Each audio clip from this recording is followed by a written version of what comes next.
Et t'es au courant de la nouvelle proposition de loi faite par la Belgique au Parlement fédéral? Je ne sais pas. Cette potentielle loi, elle propose d'instaurer une protection juridique pour les enfants qui sont pas encore nés. Et les droits des femmes dans tout ça?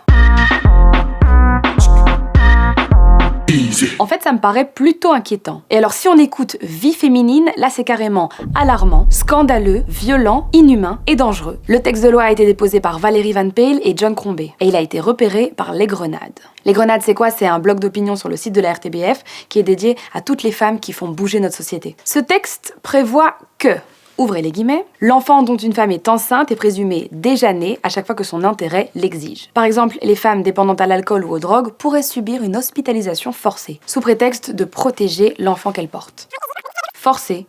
Oui, c'est ce que j'ai dit. Le futur enfant pourrait aussi être placé si, dans une même fratrie, les enfants déjà nés ont subi des abus sexuels ou des mauvais traitements. Céline Caudron, c'est la coordinatrice de Vie Féminine, elle dit que dans ce projet de loi, on ne parle jamais du père. Alors même que les papas sont majoritairement responsables des violences sexuelles et intrafamiliales. Et Céline Caudron, elle dit aussi que c'est encore un contrôle sur le corps des femmes. Et en plus, on peut encore craindre pour le droit à l'avortement, même si les 2 députés promettent qu'ils ne remettent pas du tout ce droit fondamental en cause. Petite parenthèse, le droit à l'avortement, il existe en Belgique depuis 1955, donc c'est pas le moment de le perdre. La féministe, juriste, blogueuse et lanceuse d'alerte Marie-Hélène Lahaye dit « Je ne dis pas qu'un fœtus ce n'est pas important. Je dis que ce n'est pas plus important qu'une femme. Protéger les enfants se fait d'abord en soutenant et en accompagnant les femmes, pas en les privant de leurs droits fondamentaux. » Par contre, il y a d'autres pays qui adhèrent à cette hiérarchie, il y a le Brésil et il y a quelques États américains aussi. Il y a eu un cas hyper choquant, c'était en 2014, c'était le cas de Adélire Carmen. Elle voulait accoucher par voie naturelle, tranquillement, chez elle, et là il y a des policiers, munis d'un ordre judiciaire,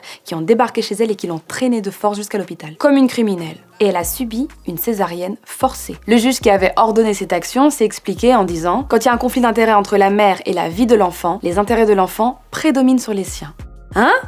Plutôt que de chercher la cause du problème que pourraient avoir ces femmes enceintes dépendantes à la drogue ou à l'alcool, plutôt que de les aider à s'en sortir avec une démarche constructive pour qu'elles puissent assumer leur rôle de mère, on décrète déjà dès le départ qu'elles seront incapables. On va prendre leurs droits sur l'enfant et on va décider à leur place de leur grossesse, de leur accouchement et de leur vie future avec leur enfant. Et puis il y a plein d'exemples de ce genre. Il y en a un qui m'a vraiment choqué. C'est à Washington DC. Un juge a imposé une césarienne à une jeune femme de 27 ans. Elle était en mauvaise santé mais il voulait absolument sauver son fœtus, tout en sachant que cette opération pouvait lui être fatale. Ni la mère, ni l'enfant n'ont survécu. Dans l'Iowa, une femme enceinte tombée dans l'escalier a été arrêtée pour tentative d'homicide du fœtus. Depuis 2005, il y a eu 380 cas de ce genre aux États-Unis, avec une augmentation d'année en année. En fait, ce qu'il faut faire, c'est accompagner plutôt que de sanctionner. En fait, pour une meilleure protection des enfants, ce que Vie Féminine propose, c'est de se pencher par exemple sur les pensions alimentaires non payées. Ça, c'est un vrai danger de précarité pour les familles monoparentales, gérées à plus de 80% par des femmes seules. Et puis s'attarder aussi sur les gardes alternées. C'est dingue quand même. Les droits des femmes sont quand même jamais acquis. Je vous fais un gros bisou.